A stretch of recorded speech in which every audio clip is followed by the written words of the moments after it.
যাও আরো নিয়ে আসো।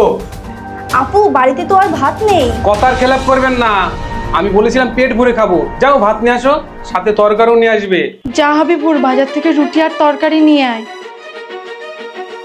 দাঁড়াও হাবিবুর, দৌড়ে দৌড়ে কোথায় যাচ্ছ? আরিফ ভাই, আমাদের বাড়িতে একটা লোককে দাওয়াত করেছিলাম। ডিম।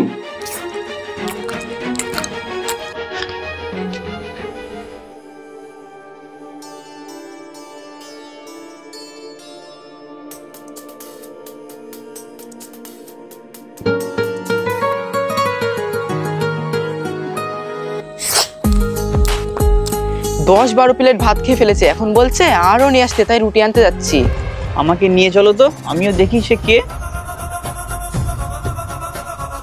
কিরে রুটি কোথায়? রুটি নিয়ে আসিসনি? যা তাড়াতাড়ি নিয়ে আয়। ইনারা যতটুকু খাওয়াতে পেরেছে ততটুকুতেই সন্তুষ্ট হন। আজ রাতে আপনাকে আমার বাড়িতে দাওয়াত করলাম, আপনার যত মন চাই তত খাবে। মনে থাকে যেন, পেট ভরে খাওয়াতে হবে কিন্তু। ঠিক আছে ভাই, ঠিক আছে। এসো ভাই, বসো এখানে। তুমি জানো না আমি 20-22 প্লেট ভাত খাই, আর তুমি আমাকে 1 প্লেট ভাত আর একটা তরকারি দিচ্ছ? আপনি আগে এটা শেষ করুন, তারপর লাগলে আমি আরো খাওয়াবো।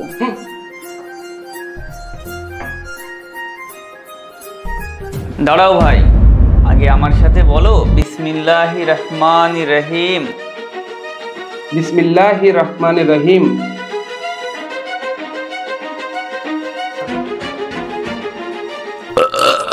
কি হলো ভাই, 20-22 প্লেট ভাত নিয়ে আসবো?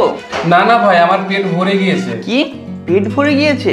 কিন্তু আমি তো শুনেছি তুমি 20-22 প্লেট ভাত খাও, তাহলে আজ 1 প্লেট ভাত খেয়ে পেট ভরে গেল কিভাবে? জানো এটা কেন হয়েছে? কারণ তুমি আজ খাওয়ার আগে বিসমিল্লাহ বলে খেয়েছিলে। একটা কথা মাথায় রাখবে, যদি আমরা খাওয়ার আগে বিসমিল্লাহ বলে না খাই, তাহলে এই ভাত আমরা নয় শয়তানে খাই।